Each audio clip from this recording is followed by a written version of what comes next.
Në moshën 60 vjeçare, njeriu mëson të jetojë me heshtjen. Jo atë heshtjen e natës, por atë që të ri brenda kraharorit, si një dhëm bosh ku dikur ke ndëruar zëra fëmijësh, hapa të vegjël, thirrje baba. Unë quhem Arben, dhe për shumë vite, ajo dhëm beti bosh. Gruaja ime, Mira, kishte vdekur 10 vite më parë. Ishim martuar vonë, dhe Zoti nuk na kishte falur fëmijë. Sa herë shihja prindër me karroca në rrugë, ajo më shtrëngonte dorën dhe buzëqeshte me një trishtim të qetë, sikur të thoshte, ndoshta në një jetë tjetër. Por jeta tjetër nuk erdhi kurrë për ne. Shtëpia ime ishte e rregullt, por e ftohtë. Një tavolinë për 4 persona ku gjithmonë haja vetëm. Një dhëm gjumi ku ana tjetër e shtratit mbante ende erën e saj, dhe një obor i vogël ku çdo pranver mbillja lule, vetëm sepse ajo i donte. Mjekët më kishin thënë qartë vite më parë. Mos u mundo më, Arben. Shpresat janë të kota, dhe unë i besova. I varosa shpresat bashkë me Mirën. Netët ishin më të vështirat. Kur ora shënonte 23:00, ndizja dritën e verandës, jo se prisja njeri, por nga zakoni. Ndoshta nga një ndjenje pashpjegueshme se drita duhet të jetë ndezur. Sikur dikush një ditë do ta shihte, dhe do të dinte se kjo shtëpi nuk ishte e braktisur. Ajo natë e dhjetorit ishte ftohtë. Shiu binte lehtë dhe era përplaste degët e pemëve në dritare. Kisha bërë çaj dhe po lexoja një libër të vjetër, kur dëgjova një zhurmë të çuditshme. Jo trokitje, jo hap, diçka mes një pshërtime dhe një rënkimi të lehtë. U ngrita me vështirësi dhe hapa derën e brendshme. Obori ishte i errët, përveç dritës së verandës që dridhej nga era. Mendova se ishte ndonjë mace, ose imagjinata ime e lodhur nga vetmia. Por pastaj e dëgjova përsëri, një çarje e lehtë. Zemra më ndal për një çast. U afrova ngadalë te dera kryesore dhe e hapa. Në pragun e shtëpisë sime, mbi pllakat e ftohta, qëndronte një shport e vogël, e mbuluar me një batanie të trash. Shiu kishte lagur cepat e saj. Për një moment mendova se po shihja ëndër. U ula në gjunjë dhe ngrita batanien me duar që më dridheshin. Brenda ishte një bebe. Fytyra e saj ishte e kuqe nga të qarat, sytë e mbyllur fort, grushtat e vegjël të shtrënguar sikur po luftonte me botën. O Zot, më doli zëri me vështirësi. 60 vjet i kisha jetuar pa trashëgimtar. Dhe tani, në pragun e shtëpisë sime, Zoti më kishte sjell një jetë. Nuk kishte asnjë shënim, asnjë emër, vetëm një fëmijë dhe një ndjenjë që më përplasi në kraharor si rufe. Përgjegjësi, frikë dhe shpresë, të gjitha bashkë. E mora shportën në krah dhe mbylla derën pas meje. Bebja pushoi së qari për një çast, sikur ta dinte se nuk ishte më vetëm. Atë natë, për herë të parë pas shumë vitesh, shtëpia ime nuk ishte më e heshtur. Por ende nuk e dija se ajo bebe nuk kishte ardhur rastësisht, dhe se e shkuara ime, të cilën mendoja se e kisha lënë pas, sapo kishte filluar të trokiste sërish në derë. Vendimi që ndryshoi gjithçka, bebja flinte në krahët e mi, e ngrohtë dhe e rëndë, sikur peshonte më shumë se trupi vogël, sikur mbante mbi vete gjithë vitet e mia të vetmisë. E vendosa me kujdes mbi divanin e vjetër të dhomës së ndenjës dhe ndeza ngrohsen. Ora shënonte pas mesnate, por gjumi nuk më afrohej. Sytë e mi rinin ngulur fytyrës së saj. Kishte diçka të çuditshme, një qetësi që më kujtonte Mirën. Një vije lehtë në ball, si ajo e saj kur buzëqeshte në gjumë. E përzura me njëherë mendimin, ishte e pamundur, por zemra nuk njeh logjik. Mendja më vraponte. Çfarë duhet të bëj? Ta çoja në polici, në spital, ta lija në duart e shtetit. Më dukej sikur po më kërkonin të dorëzoja një copë nga shpirti im, pa e pasur ende. U ula përballë saj dhe i fola me zë të ulët, siç flet njeriu kur nuk ka kë tjetër të dëgjoj. Kush je ti, voglushe? Dhe pse erdhe tek unë? Ajo hapi syt për një çast. Ishin të errët, të thellë, dhe u fiksuan tek unë sikur më njihte prej kohësh. Një dridhje më përshkoi shpinën. Nuk qau, vetëm më pa në atë shikim, u thye diçka brenda meje. Mora telefonin dhe shtypa numrin e policisë. Gishti më qëndroi pezull mbi ekran. Mendova për netët e ftohta që e prisnin në për institucione. Për duar të huaja, për zëra pa emër, mendova për shtëpinë time bosh, për dritën e verandës që gjithmonë e mbaja ndezur. E mbylla telefonin. Do të qëndrosh sonte këtu, i thash me vendosmëri, edhe pse ajo nuk mund të më kuptonte. Nesër do të shohim. Në dollapin e vjetër gjeta disa rroba të Mirës që ajo i kishte ruajtur për niprit, siç thoshte me shaka. Një batanie e vogël blu ishte aty, ende e palar nga koha. E mbështolla beben me të, dhe një erë njohur mbushi dhomën. Syt më u mbushën me lot, atë natë nuk fjeta. U ula në karigen pran divanit dhe e vështrova të flinte. Çdo frymarrje e saj ishte një premtim. Çdo lëvizje e vogël, një mrekulli, në agim, dielli hyri ngadalë nga dritarja. Për herë të parë, pas shumë vitesh, u zgjova pa ndjenjen e peshës në gjoks. Shtëpia dukej ndryshe, më e gjallë, më e plot, por pa kaluar shumë, dikush trokiti në derë, një trokitje e fortë. E vendosur, zemra më rahu fort. A kishte ardhur dikush për ta marrë? Hapa derën me kujdes. Përballë meje qëndronte një grua rreth të 30-tave. Syti kishte të skuqur, flokët të lagur nga shiu i mëngjesit. A jeni ju Arben Kodra? Më pyeti me zë që i dridhej. Po, u përgjigja. Kush jeni ju? Ajo hodhi syt pas meje, drejt brendësisë së shtëpisë. Bebja pëshpëriti. Është këtu, gjunjët mu dobësuan. Çfarë dini ju për këtë? E pyeta, duke ndjerë një frikë të thellë. Ajo uli kokën dhe lotët i rëshitën në faqe. Sepse ajo bebe është arsyeja pse kam ardhur të kërkoj falje. Dhe në atë çast e kuptova se jeta që më ishte dhuruar nuk ishte thjesht një dhuratë. Ishte një histori e ndërlikuar, e mbushur me dhimbje, sekrete dhe zgjedhje të pamundura. Gruaja me syt plot faj gruaja qëndronte në prag, sikur dera ishte një vijë që ndante dy botë. Timen, ku një mrekulli kishte hyrë pa trokitur, dhe të sajen të mbushur me frikë e pendes. Era e shiut i kishte lagur pallton e hollë dhe flokët i vareshin mbi fytyrë. Dridhej, por jo nga të ftohtit. Hyni, i thash më në fund, duke u hapur rrugë. Ajo hyri ngadalë, sikur çdo hap i peshonte tonelata. Sytë e saj u ndalën te divani. Bebja flinte e qetë, e mbështjell me batanien blu. Në atë çast, gruaja mbuloi gojën me dorë për të mos shpërthyer në të qara. Nuk doja ta lija, tha me zë të mbytur. Por nuk kisha zgjidhje, e ftova të ulej. I solla një gotë ujë, por duart i dridheshin aq shumë sa me zi e mbante. Heshtja mes nesh ishte e rëndë, por e dija se duhej ta thyeja. Pse tek unë? E pyeta drejt. Ka qindra shtëpi në këtë lagje. Ajo më pa drejte në sy për herë të parë. Sepse ju njiheni si njeri i mirë, dhe sepse gruaja juaj, Mira, më ka ndihmuar dikur. Emri i saj më goditi si thik. Çfarë? Pëshpërita. Si e njihje Mirën? Gruaja mori frymë thellë. Quhem Elira. Para shumë vitesh, kur isha vetëm një vajzë e re, e humbur, Mira më gjeti duke qarë para spitali.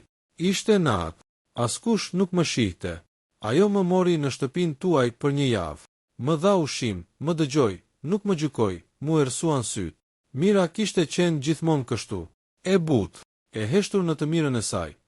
Ajo më tha një gjë që se kam haruar kur, vazhdoi Elira. Nëse një ditë Zoti të sjell një barë më të madhe se fuqia jote, mos u turpro ta lësh tek dera e dikujt që ka dritë. Dora mu shtrëngua pa dashje. Dhe ti mendove se unë jam ai dikush? Po, tha pa hezitim. Sepse drita juaj ndizet çdo natë, edhe kur gjithçka përreth është errësirë. Fjalët e saj më lanë pa frymë. Nuk e dija nëse ishte rastësi apo diçka më shumë. Kush është babai? E pyeta më në fund. Elira uli kokën. Një burrë që nuk duhej ta doja. I martuar, me pushtet. Kur mësoj për beben, më tha se ajo nuk ekzistonte. Se nëse flisja, do të shkatërohesha. Në dhomë ra një heshtje e rëndë. Bebja u përkul lehtë në gjumë, sikur e ndjente peshën e fjalëve. Pse nuk erdhe tek unë më herët? E pyeta, lotët i rridnin lirshëm tani, sepse kisha frikë. Por kur e pash vajzën time në krah dhe kuptova se nuk kisha as shtëpi, as para, as mbrojtje, më erdhi ndërmend Mira. Dhe ju, vajza ime, fjala më mbeti në mendje. Çfarë kërkon tani? E pyeta me zë të ulët. Elira u ngrit në këmbë dhe u afrua pranë divanit. I përktheli lehtë ballin bebes, pastaj u kthye nga unë. Dua vetëm të di nëse është e sigurt. Nëse do të jetoj, nuk kërkoj ta marr. Jo tani, ndoshta kur, zemra mu shtrëngua. Për herë të parë, ndjeva se Zoti nuk më kishte sjell vetëm një fëmijë, por edhe një provë. Mund të qëndroj këtu, i thash më në fund, por me një kusht. Ajo më pa me sy të zgjeruar. Çfarë kushti? Që e vërteta të mos mbetet e fshehur për gjithmonë, dhe që ti të mos zhdukesh nga jeta e saj si hije. Elira uli kokën dhe tundi lehtë. Premtoj, në atë moment, bebja u zgjua dhe qau lehtë. E mora në krah pa menduar. Trupi i vogël u qetësua menjëherë, sikur e kishte gjetur vendin e vet, dhe atëherë ndodhi diçka që nuk e prisja. Elira më pa dhe tha me zë të dridhur. Ka diçka tjetër që duhet ta dini, diçka që lidhet me ju. Gjaku më ngriu në deje. Sekreti që më ndali frymën e Elira qëndronte përballë meje. E zbet, sikur fjalët që sapo kishte thënë i kishin marrë gjithë forcën. Bebja flinte sërish në krahët e mi, e qetë, e pavetëdijshme për stuhin që po afrohej. Çfarë do të thuash me lidhet me mua? E pyeta ngadalë, duke u përpjekur ta mbaj zërin të qetë. Elira u ul përsëri. Duart i kishte shtrënguar fort në prehër. Para shumë vitesh, nisi ajo. Kur Mira më mbajti në shtëpinë tuaj, ju nuk ishit aty. Kishit shkuar në fshat, apo jo? Po. E mbaja mend. Kisha munguar disa ditë për varrimin e xhaxhait tim. Ajo javë më shpëtoi jetën, vazhdoi Elira. Por edhe më ndryshoi përgjithmonë. Zemra më rahu më fort. Elira, fol qartë, i thash. Jam plak për enigma. Ajo mori frymthell. Atëherë syti u mbushën me lot. Unë isha shtatzën për herë të parë. Më ngriu gjaku. Çfarë? Isha 18 vjeçë. E friksuar. Vetëm. Babai i fëmijës më kishte braktisur. Nuk dija ç'ë bëja. Mira më çoi te një mjek privat, një shok i vjetër i saj. Ndjeva një therrje të çuditshme në gjoks, sikur një kujtim i fjetur po përpiqej të zgjohej. Mjeku më tha se shtatzënia ishte e rrezikshme, se fëmia mund të mos mbijetonte. Ajo u ndal, zëri u thye. Unë firmosa për ta humbur. Dhoma u mbush me një heshtje të rëndë. E mbajta frymën. Pas asaj dite, vazhdoi ajo. Mjeku më tha se nuk do të mund të kisha më fëmijë. Kur? Dhe unë e besova. Jeta ime u bë një varg gabimesh, derisa ndodhi kjo mrekulli. E ngrita beben pak më lart, sikur po e mbroja nga fjalët. Po unë e pyeta me zë të ulët. Ku hyi unë në këtë histori? Elira më pa drejt në sy. Pa u fshehur më, sepse ai mjek ishte ju, gjithçka rreth meje u ersua. Më dukej sikur dyshemeja po lëkundej. Jo, pëshpërita. Jo, unë nuk isha mjek privat. Unë isha infermier. Dhe nuk kam bërë kur, e di, më ndërpreu ajo. Ju nuk bëtë asgjë të gabuar. Por ju ishit aty. Ju më mbajtët dorën. Ju më thatë se, edhe nëse një der mbyllet, Zoti hap një tjetër. Sytë më mbushën me lot pa e kuptua. E mbaja menda të vajzë. Një vajzë e re që dridhej nga frika. Por kur nuk e kisha ditur se ishte Elira. Dhe tani, e pyeta, çfarë do të thuash me gjithë këtë? Elira u ngrit dhe u afrua pranë meje. Kjo bebe është fëmia i parë që mbaj në krah pas asaj dite. Dhe ju jeni i pari burr që ajo ka ndjerë si mbrojtje. Mu drodh zëri. Po më thua se, Zoti po më kthen atë që mendova se humba. Ajo tundi kokën. Po ju jep një shans. Ndoshta jo si që kishit ëndërruar. Por më të pastër, në atë çast, bebja hapi syt dhe lëshoi një tingull të lehtë. Një buzëqeshje e vogël, pothuajse e padukshme, ju shfaq në fytyrë, dhe unë e ndjeva. Jo në mendje, në zemër, kjo fëmijë nuk ishte rastësi. Ishte trashëgimia ime, jo nga gjaku, por nga mëshira, por ende kishte rreziqe. Burri me pushtet, sekreti, e shkuara që nuk fal let. Dhe atëherë telefoni im ra, një numër i panjohur, e hapa, pa e ditur se ajo telefonat do të ndryshonte gjithçka. Telefoni që solli kërcënimin telefoni vazhdonte të binte. E shikoja ekranin sikur të ishte një gjarë për gati të më kafshonte. Bebja flinte në krahët e mi, e qetë, ndërsa Elira më shihte me sy të mbushur frikë. Mos u përgjigj, përshpëriti ajo. Por unë e dija se disa gjëra nuk ikin duke mbyllur syt. Shtypa butonin. Alo, thash me zë të thatë. Në anën tjetër, një zë burri i ftohtë dhe i prerë. Zoti Arben Kodra. Më në fund, kush jeni ju? Pyeta, një pauzë shkurtër, pastaj. Një njeri që di çfarë ka hyrë në shtëpinë tuaj mbrëm. Gjaku më vëshoi në vesh. Nuk e di për çfarë flisni. Mos u lodhni me gënjeshtra, tha ai. Vajza është aty, dhe ajo nuk ju përket. Elira u ngrit në këmbë, e zbet si letra. Nëse keni diçka për të thënë, e jani dhe flisni si njeri, i thash, duke u përpjekur të ruaj qetësinë. Ai qeshi lehtë. Një e qeshur pa humor. Nuk jam mësuar të vi vetë, por ju do të bëni siç them unë. Dhe çfarë kërkoni? E pyeta, që fëmia të zhduket nga kjo histori, të dorëzohet, pa zhurmë, pa letra, pa pyetje. Ajo është një jetë, jo një problem për të fshirë. Ja ktheva me zë të fortë. Toni i tij u ersua. Kujdes, plak. Ka gjëra nga e kaluara juaj që nuk do t'i doni të dilni në dritë. E mbylli telefonin. Në dhomë ra një heshtje e frikshme. Elira më pa, duke dridhur buzët. Është ai, tha. Ai që ju thash. E vendosa beben me kujdes në djepin e improvizuar dhe u ula. Këmbët më dukeshin të huaja. Ai ka pushtet, Arben, vazhdoi Elira. Avokat, para, lidhje. Nëse përballet me ju, do t'ju shkatëroj, e dëgjova. Por zemra ime tashmë kishte vendosur diçka tjetër. Kam jetuar 60 vjet pa frikë nga humbja, i thash, sepse nuk kisha asgjë për të humbur. Tani kam gjithçka. Elira shpërtheu në lot. Nuk dua t'ju shkatëroj jetën. Nuk po ma shkatëron, ja ktheva. Po ma mbush. U ngrita dhe hapa sirtarin ku mbaja dokumentet e vjetra. Aty ishte një letër e mirës, e shkruar pak para se të ndëronte jetë. Nuk e kisha hapur kur. duart më dridheshin teksa e hapa. Nëse një ditë në këtë shtëpi hyn një fëmijë pa emër, mos pyet pse. Pranoje, sepse disa fëmijë nuk lindin nga barku, por nga lutjet. Lotët më rridhnin pa u ndalur. Do ta mbrojmë, thash me zë të vendosur. Me ligj, me dritë, me gjithçka kemi. Po nëse ai e merr me forcë, pyeti Elira, e pash drejt në sy. Atëherë do të duhet të kalojmë mbi një plak që nuk ka më frikë nga asgjë. Në atë çast, nga jashtë u dëgjua zhurma e një makine që ndaloi para shtëpisë. Dritat u fikën për një sekond, pastaj u ndezën përsëri, dhe dikush trokiti fort në derë. Trokitja që ndau jetë trokitja në derë ishte e fortë, pa durim. Jo si ajo e dikujt që kërkon leje, por si e dikujt që mendon se dera i përket tashmë. Elira u tërhoq instinktivisht pas meje, ndërsa bebja u përkul lehtë në djep, sikur e ndjente tensionin. Qëndro këtu, i thash me zë të ulët Elirës. Çfarëdo që të ndodh, mos dil. U afrova te dera dhe hodha syt nga dritarja e vogël anësore. Jashtë qëndronte një burr rreth të 50-tave, i veshur me pallto të shtrenjtë. Pas tij, një makinë zezë me xhama të errët, motori ndezur. Sytë e tij ishin të ftohtë, pa asnjë pikë mëshire. E hapa derën. Zoti Kodra, tha ai me një buzëqeshje të reme. Më në fund takohemi. Nuk jeni i mirëpritur, ja ktheva. Çfarë kërkoni në shtëpinë time? Ai hodhi syt brenda, pa u turpruar. Erdhi për atë që është e imja. Asgjë këtu nuk është e juaja, i thash, duke mos u lëvizur nga vendi. Ai u afrua një hap më pranë. Mos luani heronj. Ju e dini se çfarë jam mjaft të bëj. Dhe ju e dini se çfarë është ligji, ja ktheva.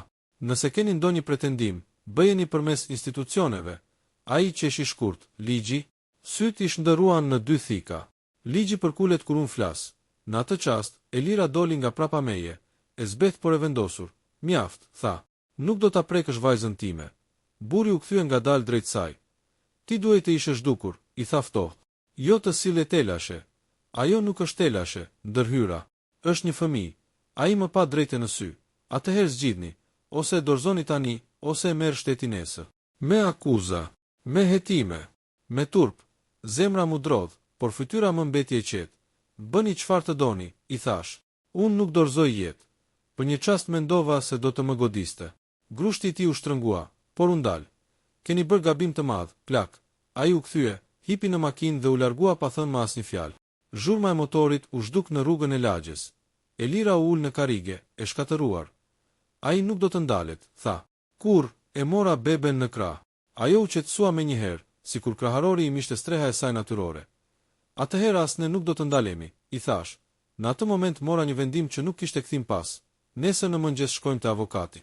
Do të nis procesin e kujdestarisë ligjore dhe do të njoftojmë autoritetet. Elira ngriti syt e tronditur. Po nëse humni gjithçka, e përkëdhela lehtë kokën e bebes. Kam jetuar pa gjithçka, i thash. Tani kam një arsye për ta fituar. Në mbrëmje, teksa e vura beben për të fjetur, ajo kapi gishtin tim me dorën e saj të vogël. Një shtrëngim i fortë për një trup kaq të vogël, dhe atëherë kuptova. Nuk isha më vetëm një plak pa trashëgimtar.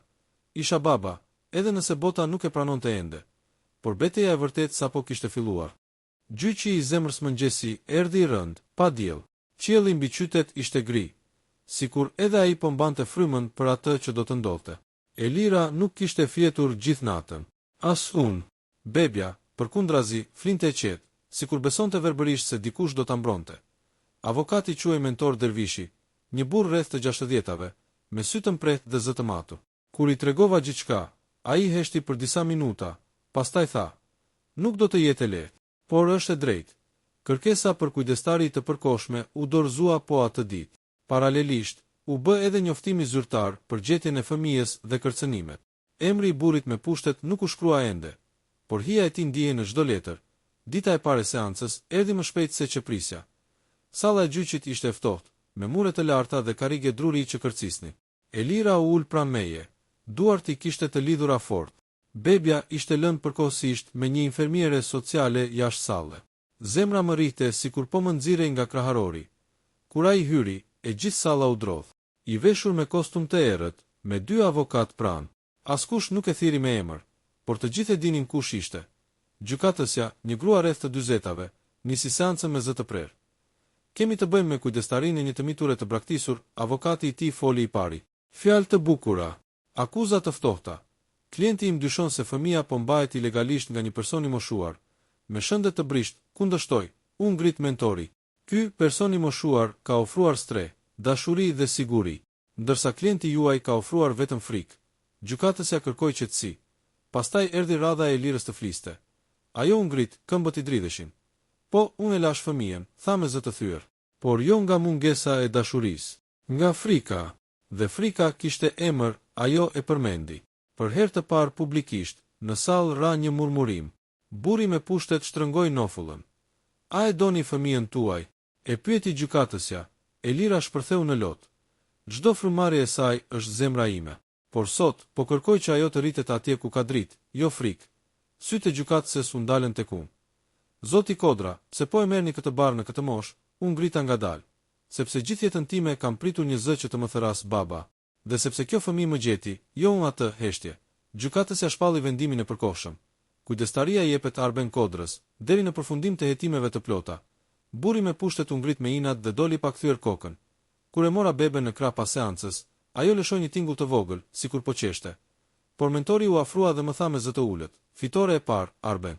Por jo lufta, dhe atëherë kuptova. Gjyqi nuk kishte mbaruar.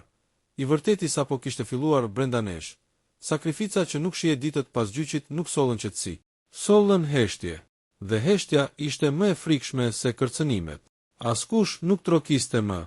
Askush nuk telefononte. Por ndjeja syt mbi ne, si hije që lëviznin pas perdeve të qytetit. Kujdestaria e përkohshme ishte fitore në letë. Në jetë ishte një barë e rëndë. Infermierja sociale vinte çdo ditë. Pyetje, shënime, matje. Si ndjeni, zoti Kodra? A e përballoni fizikisht? Kush do të kujdeset për fëmijën nëse shëndeti juaj përkeqësohet? I përgjigjesha qetë, por çdo pyetje më kujtonte të vërtetën time. Isha 60 vjeç. Me trup që lodhej më shpejt, me duar që dridheshin her pas here, me zemër që kishte humbur shumë. Një mbrëmje, Elira ul përballë meje, ndërsa bebja flinte. Arben, tha me zë të ulët, ai nuk do të ndalet. E njoh, do të përdor një mënyrë tjetër, cila, e pyeta, ajo mori frymë thellë, mua. Çfarë do të thuash? Do të më ofroj gjithçka. Para, mbrojtje, një jetë të qetë, me një kusht e pash drejtë në sy, të largohesh nga vajza jote. Lotët i rodhën pa zë, po, dhe nëse unë refuzoj, ai do të përpiqet ta marrë me ligj, duke thënë se ti nuk je i aftë. Atë natë nuk fola shumë, por brenda meje po piqej një vendim i hidhur. Të nesërmen shkova te mjeku. Analizat nuk ishin të mira. Zemra ime ishte e lodhur. Mjeku më pa drejtë në sy. Duhet të mendoni për stresin, Arben. Nuk jeni më i ri. U ktheva në shtëpi me një ndjenjë që nuk e kisha ndjer kurrë. Frikë nga e ardhmja, jo për veten, por për të. Në mbrëmje, Elira më gjeti në obor, duke ndezur dritën e verandës. Çfarë po bën? Më pyeti. Po përgatitem, i thash, për çfarë e pash me butësi? Për sakrificën që nuk shihet, u ulëm përballë. Elira, i thash, nëse vjen dita që unë nuk jam më i aftë, ti duhet të jesh gati ta marrësh vajzën. Jo, tha me një herë. Nuk do të marr vendin. Nuk po ma merr, i thash. Po e plotëson. Ajo më shikoi e tronditur. Po ti, unë do të jem gjithmonë këtu, i thash, duke prekur gjoksin. Edhe nëse ligji ndryshon. Atë natë shkrova një letër. Për gjykatën, për Elirën, për vajzën. Nuk e firmosa ende. Dhe në mesnat, telefoni i Elirës u ndez. Një mesazh i vetëm, ke 48 orë për të zgjedhur. Elira më pa me sy të mbushur tmerr. Arben, çfarë do të bëjmë? E mora beben në krah. Ajo hapi syt dhe më shikoi drejt, pa frikë. Do të bëjmë atë që duhet, i thash. Edhe nëse dhemb, sepse ndonjëherë dashuria e vërtet nuk ban fort. Ajo lëshon për të shpëtuar. Zgjedhja brenda 48 orëve ora po ecte më shpejt se zemra ime. Çdo tik, tak më dukej si një hap drejt një humbjeje të re. 48 orë, jo për të menduar, por për të vendosur fatin e një jete që sapo kishte filluar. Elira nuk foli gjithë natë. Qëndroi pranë djepit, duke vështruar vajzën e saj, sikur po e mësonte përmendësh, në rast se dikush do t'ja rëmbente. Unë u ula në tavolinë dhe nxora letrën që kisha shkruar. E lexova disa herë. Çdo fjali më dukej si thik. Në mëngjes, dikush trokiti. Jo fort, jo me arrogancë. Një trokitje e matur. Ishte mentori. Arben, tha sapo hyri, kemi një problem. Dhe një mundësi. Flis, i thash. Burri me pushtet ka bërë kërkesë urgjente për kujdestari. Vazhdoi. Me pretendimin se fëmia është në rrezik për shkak të moshës dhe shëndetit tënd. Elira u ngrit në këmbë. E dia, por, shtoi mentori, ka diçka që ai nuk e di. Dhe që mund ta rrëzoj, çfarë? Pyeta, Mentori nxori një dosje. Një dokument i vjetër spitalor. Një firmë. E jotja, gjaku më iku nga fytyra. Çfarë dokumenti? Ai mjekimi i viteve më parë, tha mentori. Rasti i Elirës. Është shënuar si ndërhyrje e detyruar nga presioni i jashtëm. Elira u mbështet pas murit. Do të thot, vazhdoi mentori, se dikush me pushtet ka ndikuar drejt për drejt. Dhe emri i tij del aty. I fshehur, por i lexueshëm, në dhomë ra heshtje. Nëse kjo del, i thash, ai do të më shkatërroj. Jo, tha mentori, do të shkatërohet vetë. Elira më pa. Arben, nëse bëjmë këtë, nuk ka kthim pas, shikova vajzën. Ajo po flinte, e qetë, pa e ditur se jeta e saj varej nga një copë letër e verdhëruar nga koha. Kjo është zgjedhja ime, thash më në fund.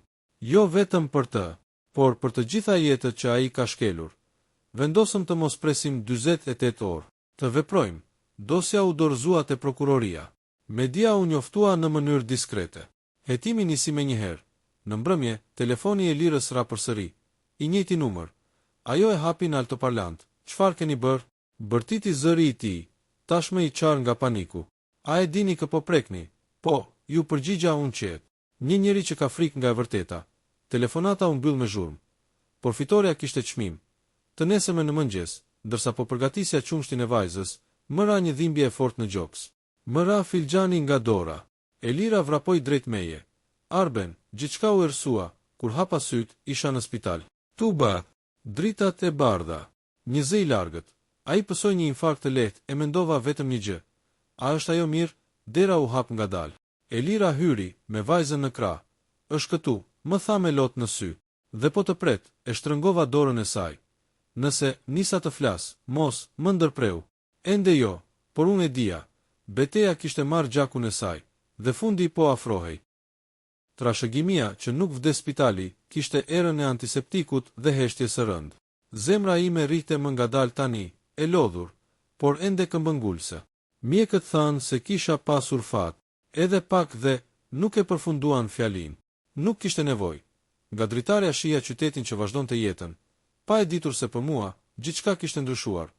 Pas 2 ditësh, e vërteta doli në dritë. Prokuroria njoftoi zyrtarisht nisjen e hetimeve ndaj burrit me pushtet. Dokumentet spitalore, dëshmitë e Elirës, kërcënimet e regjistruara, gjithçka u bë publike. Media foli për vite të tëra heshtjeje, për gra të friksuara, për fëmijë të mohuar. Ai u shfaq në televizor vetëm një herë, pa buzëqeshje, pa arrogancë, vetëm me sytë e një njeriu që po sheh perandorinë e tij të shembet. Gjykata vendosi shpejt. Kujdestaria e plotë i jepet Arben Kodrës, me Elirën si prind biologjik të pranishëm dhe mbrojtur ligjërisht. Vajza u regjistrua me emër Drita. Kur ma than emrin, qava si fëmijë, sepse ajo kishte ardhur nga Drita që ndizja çdo natë. Pa e ditur pse, u ktheva në shtëpi pas javësh. Obori ishte i njëjtë, por gjithçka dukej ndryshe. Djepi ishte pranë dritares. Lodrat e vogla në cev. Dhe në mur, Elira kishte varur një fotografi të mirës. Ajo e dinte, më tha Elira. Në një farë mënyre, netët nuk ishin më të heshtura. Qarat e vogla, frymarrja e lehtë, zëri i Elirës që këndonte ngadalë. Dhe unë, një burr 60 vjeçar, që mësoja sërish të ecja në shtëpi pa frikë nga vetmia. Një mbrëmje, ndërsa mbaja dritën në krah, ajo më kapi gishtin fort. Sytë e saj më shikonin drejt, pa pyetje, pa dyshim. Unë nuk jam babai yt nga gjaku, i pëshpërita, por jam këtu, gjithmonë. Elira u afrua pranë nesh, dhe unë jam këtu sepse ti më mësove çfarë do të thotë të mos ikësh. Drita buzëqeshi. Një buzëqeshje e vogël, por e mjaftueshme për të mbushur një jetë të tërë. Atë natë ndeza dritën e verandës si gjithmonë. Por këtë herë e dija pse. Sepse trashëgimia nuk është gjaku që lë pas, është dashuria që nuk le të shuhet.